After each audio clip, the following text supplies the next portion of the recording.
Hi friends, எல்லாருக்கும் வணக்கங்க. மகா சிவராத்திரி நாளில் சிவ ஆலயம் சென்று ஈஸ்வரனை வழிபட்டால் ஓராண்டு முழுவதும் சிவபூஜை செய்த புண்ணியம் வந்து சேருமாம். அது மட்டும் இல்லை, மன அமைதி, வாழ்வில் முன்னேற்றம், தீய சக்திகள் நீங்கி நன்மைகள் கிட்டும்.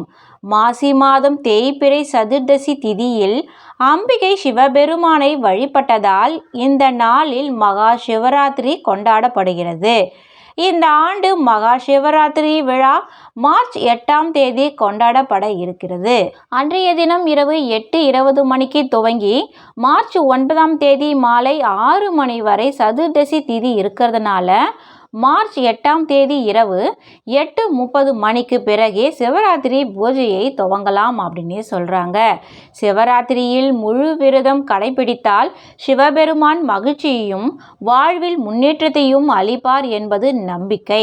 சிவபெருமானுக்கு பிரசாதமாக பால், வில்வ இலைகள், சந்தன கலவை, தயிர், தேன், நெய், சர்க்கரை ஆகியவற்றை படைக்கலாம். மகா சிவராத்திரி விரதத்தை கடைபிடிப்பவர்கள் கோபத்தை கட்டுப்படுத்தி பிரம்மச்சரியத்தை கடைபிடிக்கணும். விரதத்தின் பலனை பெற சூரிய உதயத்திற்கும் சதுர்த்தி திதி முடிவதற்கும் இடைப்பட்ட நேரத்தில் விரதத்தை முடிக்கணும். இப்படி 24 ஆண்டுகள் சிவராத்திரி விரதம் கடைபிடித்தால் சிவகதி அடைவார்கள் என சொல்லப்படுது.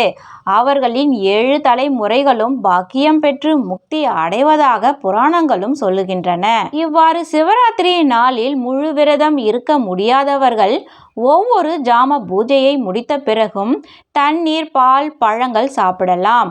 ஆனால் அரிசி, கோதுமை, பருப்பு போன்றவற்றால் செய்யப்பட்ட உணவுகளை உட்கொள்ளக்கூடாது. வீட்டில் பூஜை செய்பவர்கள் பஞ்சாட்சர மந்திரமான நமச்சிவாய, சிவாய நம வார்த்தைகளை உச்சரித்தபடி இருக்க வேண்டும். சிவராத்திரி நாளன்று ஏழைகளுக்கு அரிசி, சர்க்கரை, பால், கரும்பு, எள் தானம் செய்வது நல்ல பலனை தரும். ஈசனை கண்விழித்து வணங்கும் மகா சிவராத்திரி நாளில் இந்த ஆண்டு 300 வருடங்களுக்கு பிறகு அபூர்வ யோகங்கள் கூடி வருகின்றன. இந்த மகா சிவராத்திரி நாளில் சிவபெருமானை மட்டுமல்லாது பெருமாளையும், சனி பகவானையும், அவரை வழிநடத்தும் ஈசனையும் வழிபட்டால் தொழில், வியாபாரம், பதவி உயர்வு கிடைக்கும். உங்கள் ஜாதகத்தில் உள்ள எல்லா விதமான நவகிரக தோஷங்களும் நீங்கும். மகா சிவராத்திரி இந்த ஆண்டு வெள்ளிக்கிழமை வருவதால் சுக்கிர பிரதோஷம் என்கிறோம். இந்த நாளில் ஈசனுக்கு விரதம் இருந்து வழிபட்டால் நீங்காத துன்பம், தீராத வியாதிகள், குறையாத கடன்கள் அனைத்தும் தீர்ந்துவிடும்.